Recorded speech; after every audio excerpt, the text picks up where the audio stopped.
حيزسي صاوعت غير له دبرسين مو مازي خاطاتيل كان لها يكون كورها تذكر هو انا بسلاماوي حتى قال لكم ايش سلاماوي حتى يملس لي نعا خايل حتى طب ميت غرا ما مدسر كايدها شمي مراحفتي بهان كل سراوت حاولتي بهان رجمه 100 سنه حدا اساسستي بهان كاب خباب شرار إنا نرنا ناب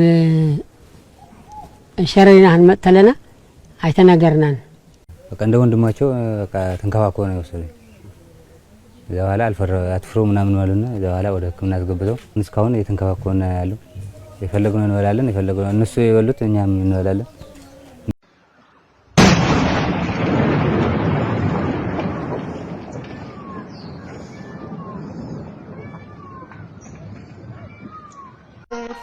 لمي أنت قد حابني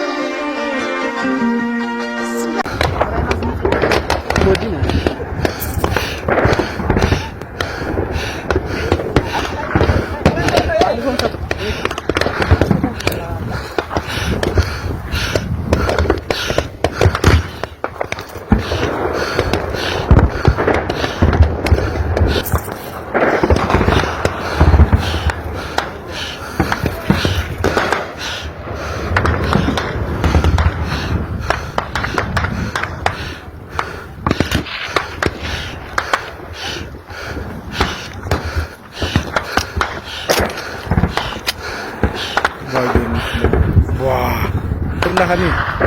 pesantren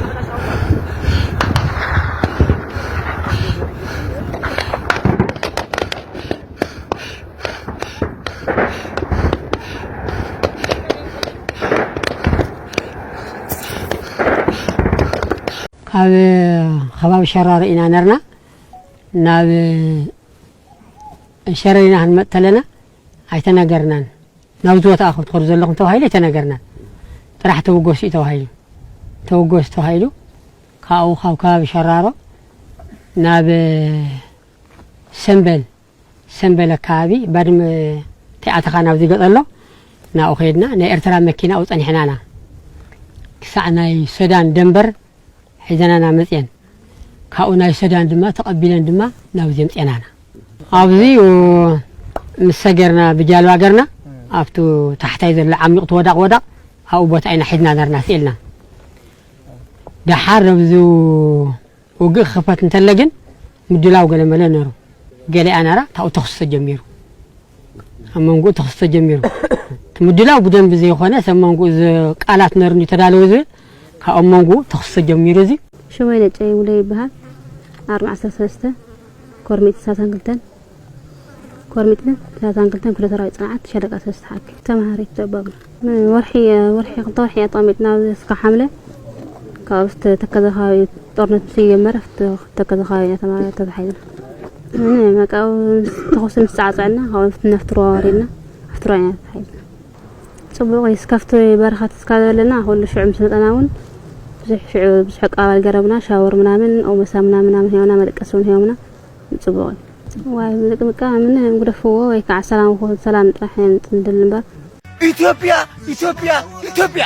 የጊን ጫው ትግራይ ሀገር ኮይናያ ቁራ ሙሉ አኻ ትግራይ ማለት ቁራ ትግራይ ሀገር እያ 4 شمي مراحفتي بهان كل سراوت حاولتي بهان رجمه 100 سنه حدا اساسستي بهان طرنت خبيدي انا متى ما يفلطني را على عيني را تجديد امصينبر همي مخان هوناتات سيفلطني 15 غزاي نهله مصيم حيزم نخيدم انا قلع يكيدني ليم نعنا قليلمني نعنا تفنعلني عدغشي صبو حكمنا يكاتتل لخيا نسمت لي اندامصو يريني حكمنا لو كاوي زغوددني وسيلم اغرام سوكلات سيلم اوغل سيلم صرفو تمزماتو موي تملو تاريفو ملو تم اغرام استقرص ግን ገረታት ግን اوتات من ግልጽ ኩለም ሲካያ ኢኒራቃ ሲካ ገድፍ ከምኻድ ማለቲ ቃና አናስ ምን ካለን انا نادي دي اتوقعس ምንም ዛለኝ ነደ ናኮ ይምልህ አንቺ አንበሳው የበላይ ዘለቀ ልጅ እኮ ነው መለሽ ፋኖ አንቺ ጀግናው መሬትሽ ላይ እሳት ለኩሽበት ነው የምልሽ። ለፒፒ መሆን ቦታ እንዳትሰጪው ነው የምልሽ። አንቺ ጀግናው የቴዎድሮስ ልጅ ነኝ በይዋ። አንቺ ጀግናው ታሪክሽን አያውቅም እኮ ነው የምልሽ። አንቺ አንበሳው በርቺ ነው የምልሽ። ፋናው አንቺ ጀግናው። ስሜ ጸጋይ ሙሉ ይባላል። የቆሰልኩት በ25 ነው። ሸረሪና የሚባል ቦታ ከቀኑ 6 ሰዓት ይሆናል እና እንደተመታሁ ያው ብዙ ነን የነበርነ እጃችን ሰጠን። ወዲያው መጥቶ መከላከያ ራስ ነው ፈረስ ጠይት ያደረገልኝ። ወደዚህ እስከምመጣ ድረስ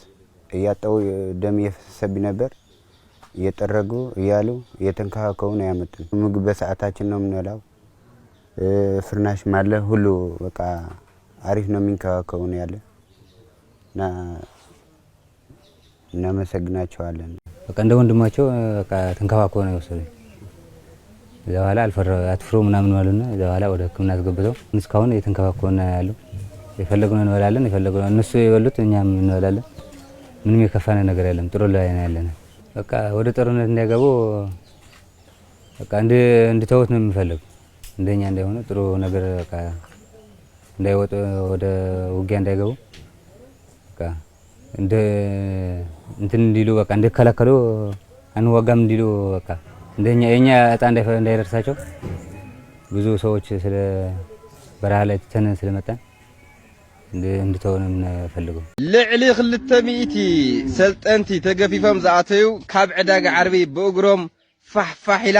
ማሰልጠኛ ጥርሓ ቀሪያ ማለት እዩ። ብዘይድልየት ተሰባሂሉ ክዋጋዕ ወለዲ ኩዓደስ ወለኩም ኩዓደስ በለና ብሰላም ዓዶም ኣትዮም ብዙሓት እዮም ጽሒፎም ልዕሊ 200 ካብቲ ማሰልጠኛ ባዕሉ ኣጣሪ ዝረኸብኩ ሓበሬታ እዩ። ልዕሊ 200 ዓዶም ብሰላም ኣትዮም ለው ኩዓደስ ወለኩም። እሺ ስለዚ ሒዚ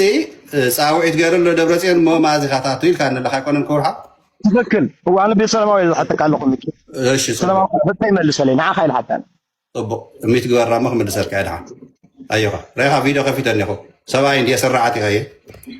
እንኳን ንስኻ ኣብ ቲክቶክ ሲ ኣብቲ ባይታ 2013 ካብዚ ካብ ኣሜሪካ ከይደ ኣብቲ ናይ ሰራዊት ኣምሰብ ኣጥራይ ምስታት ጥራይ ዘይኮነስ ንኽደራጆ ኣስተዋፅኦ ዝገበርኩ ሓደ ትግራዋይ እየ። መጀመርታ ክትፈልጦ ዘለካ ማለት እዩ። ነፍልጦ ካይዙ ካልኣይ መንግስተይ ሰራዊተይ ብዝገበሮ ፃውዒት ኣብ ዝኾነ ሰዓት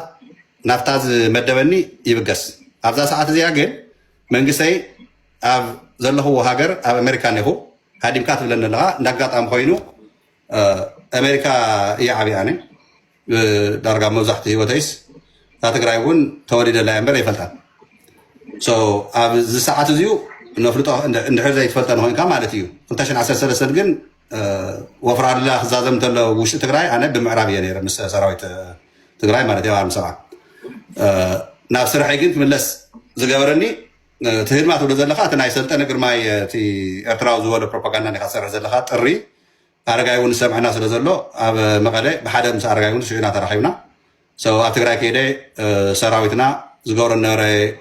ምድላዋት ኣብቲ ባይታ ማለት ኣብ ትግራይ ምድላዋት ርኤ ኩነታት ተቢለ ዝምልከቶ ኣካል ረኺበ ስራሕቲ ጉዳይ ነይሩ ትዘድየኒ ስራሕቲ ድሕሪ 26 መዓልቲ ትግራይ ትኬተይ ደርሶ መልሲ ኣቁሪፆ እዮ በአዲስ አበባ ገይረ ንኣክሱም ኣትየ ካብ ኣክሱም ናብ ሸራሮ ግንባር ናብ ባድመ ናብ ተከዘ ናብ ካሊእ ቦታታት ከይደ ምስ ሃብታትና ምስ ሰራዊትና ኣብ በረኻ ዝነበሩ ርክክብ ገይረ ምስ መሪሕነትና እውን ወታደራዊ ይኹን ፖለቲካ መሪሕነት ውድብ ሕወሓት ርክክባት ገይረ ስራሕቲ ናይ ዲያስፖራ ዘድልየና እንታይ እዩ ተማይጠ ትስርሐ እውን ስለዝኾነ እዩ ባይዘወይ ኣብቲ ኣድቮኬሲ ዲፕሎማሲ ብመንግስቲ ደረጃ ብመንግስቲ ትግራይ ተወዲብና ንሰርሕ ኣብዝዩ ኣብ ኣሜሪካ ነና ኢና ካብቶም ተወዲቦም ብዕላዊ ብስነ ስርዓት ዝሰርሑ ዘለዉ ገፀ ቀሊዐ ሓላፍነት ወሲደ ነገረካ ናይካ ጥራይ ዘይኮነስ ዝኒሄ ማሕበረሰብ ኤርትራዊ ኩን ትግራዋይ ሓድሽ ነገር ኣይኮነ ቅድሚ ሒዚ ደጋጊመ እናዛረብኩሉ ዝፀናሕኩ ሓድሽ እውን ኣይኮንኩ ነፍቲ ስራሕ ኣብቲ ናይ ኩናት ግዜ እውን ከም ዝብለካ ኣብ ዳያስፖራ እውን ኣብቲ ቃልሲ ነይረ እየ እቲ መንእሰይ ናይ ዳያስፖራ እውን ብናተይ ዝተዋፅኦ ዞም ኣኼባታት ዝመርሕ ዝነበርኩ ኣብቲ ባይታ እውን ብዕላዊ ተሳታፍነት ጥራይ ዘይኮነስ ኣብቲ ቃልሲ ብሚድያ ይኹን ብኩሉ ነገር ኣብቲ ስራሕ እየ ነይረ 2025 ግን ግዚያዊ ምሕዳር ጀነራል ታደሰ ወረደ ናብ ስልጣን ዝመዘሉ ሰዓት ጀሚሩ ኣብዚ ኣብ ኣሜሪካ ተዋቂምና ብውድብና ሕወሓት ምርዳእ ጌርና እኒ ኣምባሳደር ባሌማ እቶም ላዕለዎት መራሕቲ ናይ ትግራይ ማእኸላይ ከምቲ ሕወሓት እውን ኮይኖም ዝሰርሑ ዘለዉ ኣካላት ርክክብ እናገበርና ናይ ዳያስፖራ ቃልስና ምስ ኤርትራውያን ምስ ኣምሓሩ ምስ ካልኦት ብሄራት ዘለዉ ይኹን ካብኡ ዝዓበየ ከዓ ነየ ምስ ናይ ኣሜሪካ ሕጊ ሎሜከራት ንብሎም ከም ናይ ሰነተራት ኮንግረሳት ርክክብ እናገበርና እቲ ጉዳይ ናይ ትግራይ እቲ ናይ ቀርኒ ኣፍሪካ ምስ ኤርትራ ዝገበርናዮ ፅምዶ እንታይ እዩ ረብሕኡ ንምንታይ ኢና ንሱ ሓሪናዮ ንሕና ሒዚ እውን ተጋሩ ኩናት ደለይቲ ዘይምዃንና ብዕሊ ምስ ኣሜሪካውያን እናተዛተይና ኣብቲ ናይ 2013 ኩናት ናይ ስቴት ዲፓርትመንት ሰክረተሪ ብሊንከን ሽዑ ናይ መራሒ እንዳሃለወ መስመር ተኸፊቱ ንተጋሩ ስፔሻል መስመር ነይሩና ብዘመነ ጌታቸው እዚ ንክዕፆ ተመኪሩ ነይሩ ግን እቲ መስመር ንሱ ሒዚ እውን ዓብዪ ዝተዋፀፍቲ ናይ ዲፕሎማሲ ስራሕቲ ኣብኡ ከም ሓደ ትግራዋይ ምስቶም ኣምባሳደራት እንዳጋጣሚ ንኣኹም ካናቢለ ድሕሪ ተወሰነ ሰዓታት ኣኼባ ዝምንሄና እዩ ቅድሚ እቲ ዝማ ኣኼባ ሓደ ሓደ ሚኢጥ እኒአ ክነውግዕ እሞ ደውለለይ ዝበልኒ ኣሕዋተይ እዮም ዝሰርሕሉ ዘለና ስራሕቲ ማለት እዩ እንታይ ክብለካ ደልየ ኣብዚ ሕዚ ኣምባሳደር ብርሃነ ገብረክርስቶስ ዘሎ ኣምባሳደር ፍሳስ ገደም ኣሎ ዲፕሎማት ዮሃንስ ኣብ ካናዳ ኣሎ ብካናዳን ብኣሜሪካ ደረጃን ካብቶም ናይቲ ኣድቮኬሲን ዲፕሎማሲን ኣብ ላዕለዋይ ተኣሽሙ ኮይና እቲ ኣካየድ ኮይና ናይ ዲፕሎማሲ ኣድቮኬሲ እናሰርሕና ዝመፃናን ነንቀሳቅሶ ዘለናን እንመርሖ ዘለናን ኣካላት ካብኣቶም ኣነ ሓደ በዓለ ኣለኹ ክብለካ ይደሊ መንግስቲ ትግራይ እቲ ዝገበሮ ፃውዒት እንታይ ኢሉ ግን ኣብ ደገ ሃሉ ትግራይ ኣብ ዘለካ ሊኻ ፃውዒት ክገብረልካ እንተሎ መንግስቲ ተኣቱ ክተተይሉ ንዓ ተቃለስ ተይሉ እኳ ትቃለስ ኢሉ ኣሎ ትክክል እያ ተቃልሲ ግን ቀዲመ የተቀቢለ እያ ክብለካ ደለ ኣነ ተመደብክዎ ከምዝነካ እዚ ስንካ ፕሮፓጋንዳ ኣይኮነን ኣባል ማለት ኣብ ኣርሚ ሰብዓ ተሳቲፈ እያ ኣነ ፅባሕ ንጎ ኣሜሪካ ሒዚ ኣርሚ ሰብዓ ምስ ሱዳን ኮይኑ ዝገብሮ ዘሎ ኢሉ ኣብ ናይ ሱዳን ቢል ኣሎ ሓድሽ ቢል ተፅሓፈ ሒዚ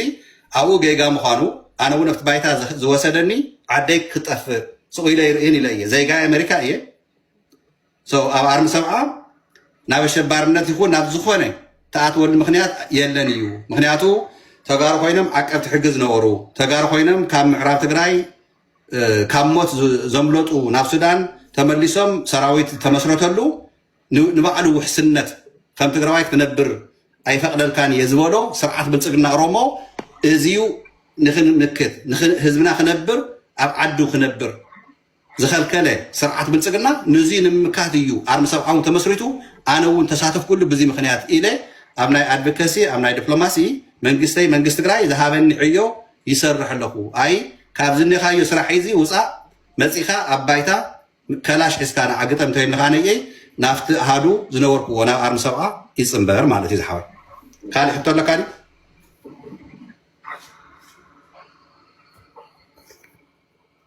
ዳቃ ፅቡቅ ዛረው ዶ ሚኪ ዛረው ዶ ኣብ ሕቶ መልሲ እናተና ሒዚ ካልእ ሕቶ ተልዩ እኳ ፀገም የብለኒ ግን ተሓተኻ ከምኡ ነዊሕ መልሲ እውን ኣይህብን እየ ብሓፂሩ ግን ሓይካ እንዲካ ፅንሐኒ ዝሓወይ ፅንሐኒ ሞ ትግራዋይ ትግራዋይ ኢኻ ንስኻ ኣይኮንን